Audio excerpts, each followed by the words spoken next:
9వ ward ప్రజలారా, ఈసారి మన వార్డు పూర్తిగా అభివృద్ధి చెందాలంటే బీఆర్ఎస్ పార్టీ బలపరిచిన పిడతల శారదా శ్రీనివాసరావు గారినే గెలిపిద్దాం.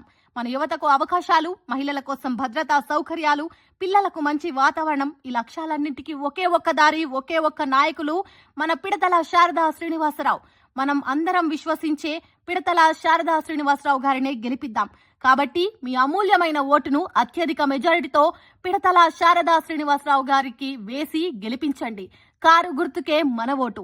జై బీఆర్ఎస్. నమస్తే, welcome to PR TV Telangana. నేను మీ పామరఘు. ప్రస్తుతం మనము సూర్యాపేట జిల్లాలోని కోదాడ మున్సిపాలిటీ పరిధిలో ఉన్నాము. 28వ వార్డులో ఉన్నాము.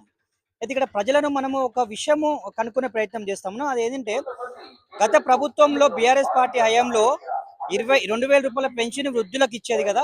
సో అది మీరు మర్చిపోండి. మేము కాంగ్రెస్ ప్రభుత్వం అధికారంలోకి వచ్చిన తర్వాత ప్రతి ఒక్క వృద్ధులకు 59 సంవత్సరాలు దాటిన 59 సంవత్సరాలు దాటిన వృద్ధులకు అందరికీ 4,000 రూపాయలు పెన్షన్ ఇస్తాము అని కాంగ్రెస్ పార్టీ చెప్పింది 6 గ్యారెంటీలలో. సో అలాగే ఇందిరమ్మ చీరలని వాళ్ళు ఇచ్చే చీరలు కాకుండా మంచి మంచి పట్టు చీరలు ఇస్తామని చెప్పింది. అలాగే రైతులకు 10,000 రూపాయలు ఇస్తా అని చెప్పింది.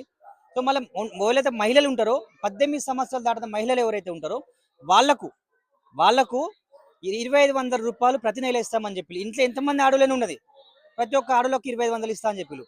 అలాగే డిగ్రీ జరిగిన అంటే 18 సంవత్సరాలు దాటిన అమ్మాయిలకు కూడా స్కూటీలు ఇస్తా అని చెప్పిండు రేవంత్ రెడ్డి గారు రాహుల్ గాంధీ సమక్షంలో. సో ఇవన్నీ వీళ్ళకి అందినాయా? 28 వార్డులు అందినాయా కోదాడ మున్సిపాలిటీ పరిధిలో, లేకపోతే ఇందిరమ్మ ఇల్లు అన్నాయా అని కనుక్కునే ప్రయత్నం చేద్దాం. అమ్మ నమస్తే. నమస్తే అండి. ఏం పేరమ్మా? నా పేరు ఎంకమ్మ అండి. ఎట్లా మరి 2,500 ఇచ్చిండా? మరి మీకు ఇవ్వలేదండి మాకు. కాదు, మరి మీ ఇంట్లో ప్రతి ఒక్క ఇస్తున్నారు కానీ ఇవ్వలేదు మాకు. మాకేం ముట్టట్లా. మా మగ మనిషికి 60 సంవత్సరాలు, నాకు 50 వచ్చినా కానీ మాకు పింఛన్లు లేవు, ఏం లేవు. మాకు మహిళలు ఇంట్లో ఉన్నోళ్ళకి కూడా మేము ఇస్తానన్నారు, అవి కూడా ఇవ్వలేదు.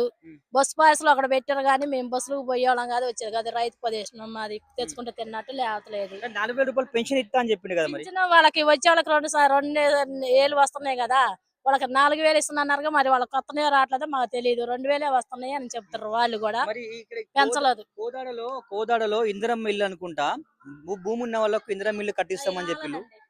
అవి రాలేదు. ఇందిరమ్మ ఇల్లు అన్నారు, రాలేదు. మాకు ఏమీ అక్కడ అవకాశమే లేదు.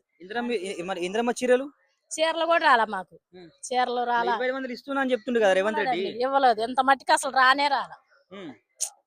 ఎట్లా మరి ఇప్పుడు కాంగ్రెస్ పార్టీకి వేస్తాం ఓటు? మరి ఏం చేయమంటారో చెప్పండి మీరు. అవన్నీ ఒకే చేస్తానంటే ఇస్తాం. మేము అవన్నీ ఒకే చేస్తానంటే చేస్తాం. కానీ మరి అవి అట్లా పెట్టుకొని అన్ని మీరు ప్రమాణం చేసి మిమ్మల్ని గెలిపిండి, మీకు అన్ని అవకాశాలు వస్తాయని చెప్పారు కదా. ఏం అవకాశాలు చేసిండు మాకు చెప్పండి, మీరు చెప్పండి. మేము తెచ్చుకొని తిన్నది తప్పట్లా. రాలేదండి. ఇగో ఖాళీ జాగా ఉంది, రాలేదు మాకు. లేదుంది దాంట్లో, దాన్ని మేపుకుంటే ఉంటికాడంటమే గానీ అసలు మాకు ఏది ముట్ట చెప్పండి. ఏది లేదు అసలు రాలేదు మాకు. అసలు లేదు, అసలు లేనే లేదు. అవి లేవు. బస్సు ప్యాసులు పెట్టరు కానీ మేము బస్సుల మీద పోయేవాళ్ళం. ఎమ్మెల్యే గారికి ఈ మోరీలు ఉన్నాయి, ఎంత గలీజుగా ఉన్నాయి. మరి ఏమైనా క్లీన్ చేసే ప్రయత్నం చేస్తున్నారా? చేయట్లా. నెలకొకసారి కూడా కాలువలు తీరు. మున్సిపల్ ఎవరు రారు. అదిగో ఓడటానికి చూడండి, బజార్లో ఉంటాయి చెత్తకుప్పలు, అవన్నీ చూడండి. అవి రారు. కాలాలు నెలకొకసారి కూడా రారు మున్సిపాలిటీ వాళ్ళు. మరి ఎట్లా మరి ఇప్పుడు ఒకవేళ మేమంతా మేము ఎత్తుకోసుకొని అక్కడ కాల్స్ పెట్టుకుంటాం.